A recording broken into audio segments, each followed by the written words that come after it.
kung naka-priority, talaga iso iti focus tayo. Number one, ito health services or social services, education, then ito agricultural ako. So, dito na i-focus tayo lang madama, tapos no, matensyonan tayo ito in the future. In the future, ako matulungan tayo ito uping in preparation ka dito future damat kan customer nga no health, alam mo kita tayo nakatado dito sa sakit. Oo, nga nakahingi na pa iti pag-hospital, nakahingi na ti agas. So once ka may kan tayo, mapreventaran tayo dito nga sakit at sakit mamaya mas ti gastos tapos na kanunay nga ado ti sakit ti ulo iti pamilya hanggang koronaan na iti lubya pa tayo. Ano nagitikas lang kuma specific nga nayon nga programa tayo ti health, agri, and education itatao? No, dahil health tayo ako kaya infectious diseases tayo ako na mabalin po kaya tayo, i-inform tayo na siya at makasano tayo nga preventaran actually. Ano nga dito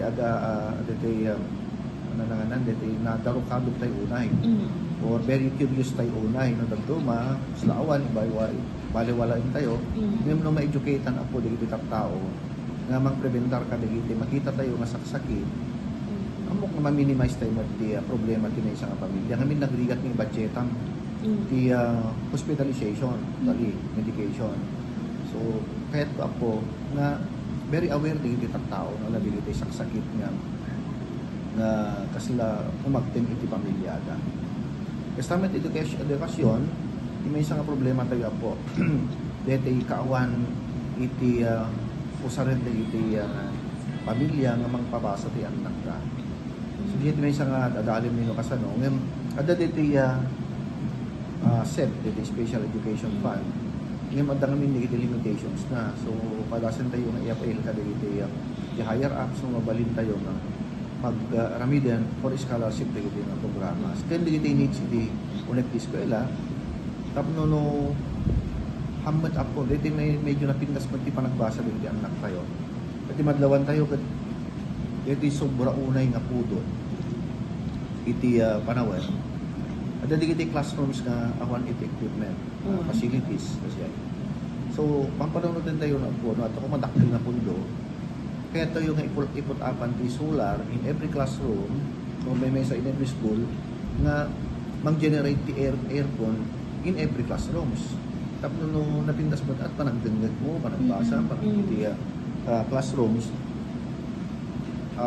or dadumapay ako na kailangan na maisuro ka dito ang tayo.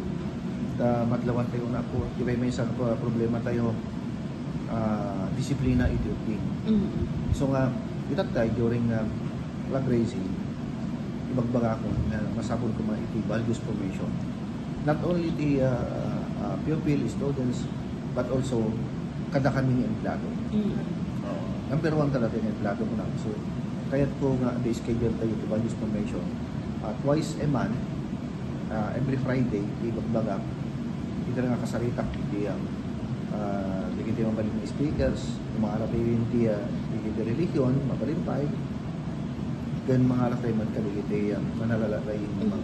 Pari 1 hour lang din. Kamadlawan tayo kaligiti ay anak ko dumapay. May isang concern at talaga iti disiplina. Adun din iti antay maawatan na attitude ti anak. Numadlawan tayo, yung news. Hindi bullying, dadamat matay, maramdangran. Lately lang, dadaman na kayo. Danadangran. So, kanay ko nga ipagpalagip, kaligit tinagan na, nati umuna namang disiplina, di anak, hindi unad ki pamilya. Alakit, minsan isuro na tayo, di social media, mga garamit, itimadi. Mabuibuya tayo, wala din dito ubing.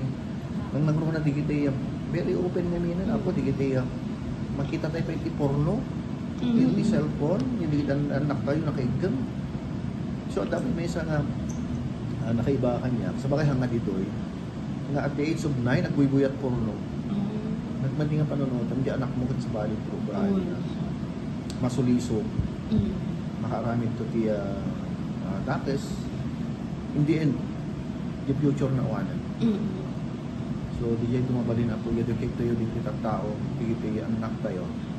kaya tayo apo nga i-motivate ida itiya na siya. At yung muda kami tiya panagdiag apo kat tuloy-tuloy awang patinggan. Yung once ka na yan tayo na po at kan iti nakaikumitan tayo ng ubra tayo. Uy. Ang nga dito nagdiag tayo takayan kayo tayo apo ha. So antito na tayo masapol nga patgen tayo tiya na itag nga diag kada tayo. Jadi anytime nga binang makuko tayo. Intertangkat sa bali. Isang ano siya tiya mga alaala. Dito generation kaya ko edit mabaot. Sorry. Hindi siya active siya estudyante. Kada hindi mas disiplinado tao. So yun mula tayo ada di GMRC. Good manners and right conduct natin. Inihan. Katawan sa balin.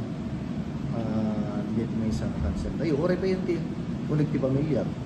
No sa balit naka-expose ng anak tayo, kung may disiplina na tangan na. Sungbatan na pa iti parents na, madi pa baribar. Nalalay kagad yung siya kung na napayan anak na yun, naganak kagwa na, madi ako. Nga, dijay iti umadado nga problema iti pagilyan tayo. Nga nawaran tayo yung disiplina, iti tunggal may isa. Nang nangroon na kadug iti future generation kasi yan. Baka nagbalin talaga nga kasla palapalong na tatay manukon ng tao ko ba kasi palapalong na tanawa niya man. So dito apo iti kangrunaan na nakitaan tayo tapno magdisiplinaan tayo. Kangrunaan na disiplina kitaan tayo ito sa India.